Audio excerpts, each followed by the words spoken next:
Today's video is about a very important part of the Vitória culture. We are here at the Paneleiras de Vitória, where the tradition of making clay pots is passed down through generations. Each pot is handmade and fired using indigenous techniques. These pots are essential for preparing the authentic moqueca capixaba, which gets a unique flavor from the clay. Beyond preserving culture, the Paneleiras support families and keep a centuries-old heritage alive. Let's take a closer look at their creative process. These talented men and women have been making clay pots, or panelas de barro as we call them, for generations. They start by harvesting local clay, shaping the clay into pots. After they shape the clay, they leave the pots under the sun to dry. Then, they fire them in big outdoor ovens and finish with mangrove sap, giving the pots their shiny black look. In my opinion, knowing that this has passed down generations is really cool. It has kept the tradition alive for centuries. So it's not really just about making pots. It's about family, culture, pride. So really, the next time you see a panela de barro, or again a clay pot, remember, it's more than just a pot. It's a piece of my state, my hometown. It's a piece of Espírito Santo's history. The process of making these clay pots is extremely hard because it might take 5 to 7 days if the weather permits, but if it's rainy outside, if it's cloudy, it may take 10 days or even more. There are 4 different stages to create these pots. After they shape the original clay into a somewhat pot, or the clay pot, what's going to be the clay pot at the end, they actually get a little knife to start cutting the imperfections out of the clay pot.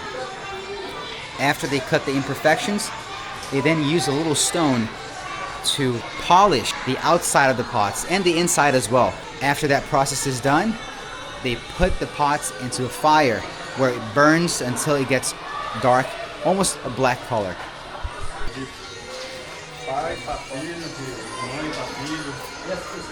He's also explaining to me that this is a generational work from his great-grandma, passed down to his grandma, who passed down to his mom, now who passed down to him.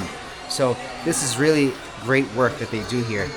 And he was also explaining to me that the process to actually make these pots, these dark colors, like very black, is that they use the bark of a specific tree that has almost like a natural reddish color to it. They use the bark of the specific trees that grow in the mangroves, and what happens is this bark has a natural coloring, which it's almost like a reddish color.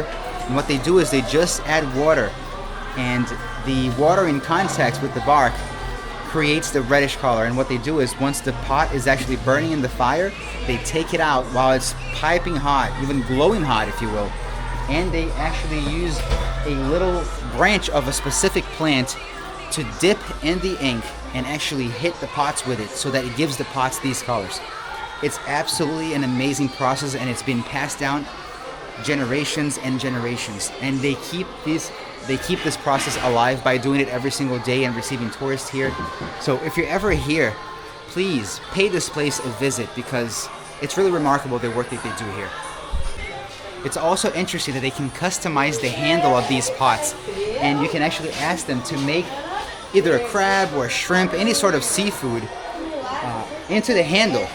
And I'm gonna show you how it looks, and not only the handles themselves, but also the entire pot, like this one that looks like a pumpkin. I couldn't forget to give a big shout out to Hascler Fernandes for taking the time to give me all the information that he gave me. He is so knowledgeable, and he is truly a master at what he does. Follow him on Instagram at Panelas Barro. These pots are generally used to make a very staple Brazilian cuisine called moqueca, which is traditionally from this state of Espírito Santo. Moqueca is a seafood dish that involves cooking the fish with several different herbs into the clay pot for a few minutes, and the result is just outstanding. We went to a restaurant the other day called Ilha do Caranguejo, and you can check that video out, and we had that food, we had those dishes, and they were just outstanding just because they were made in the clay pots. If you plan on visiting the Paneleiras but you don't want to buy any of their clay pots, a great option for you to take home is their homemade clay pot souvenirs, and they offer an array of different options, from miniature clay pots and keychains to ceramics, utensils, and so much more. Not only are you taking a piece of their art home, you're also helping in their local economy.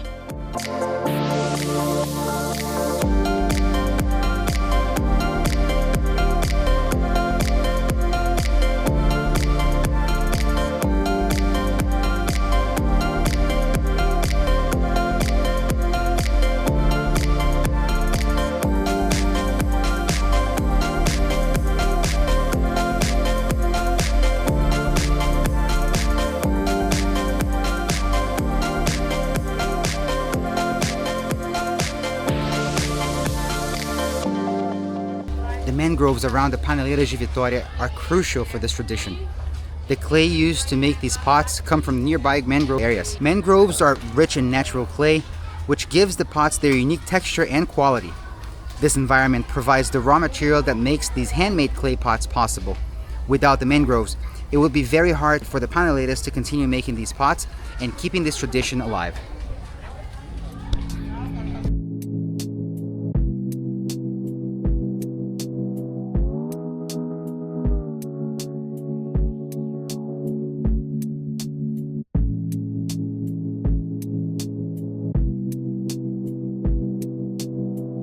As my day at the Paneleiras de Vitória comes to an end, I can't help but feel amazed by their dedication and craftsmanship. These women are more than artisans. They are the keepers of our state's culture and traditions, shaping each clay pot with skills honed over countless years of practice and heritage.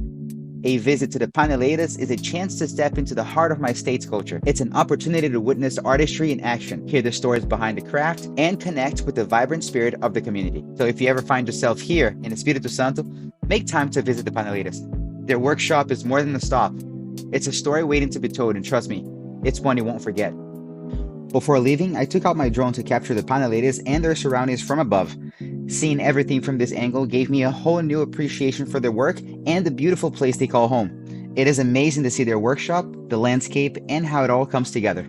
I'm so grateful to have experienced this and to share it with all of you. If you enjoy this journey, stay tuned. There's so much more to explore and share in my upcoming videos. See you in the next one. Thanks.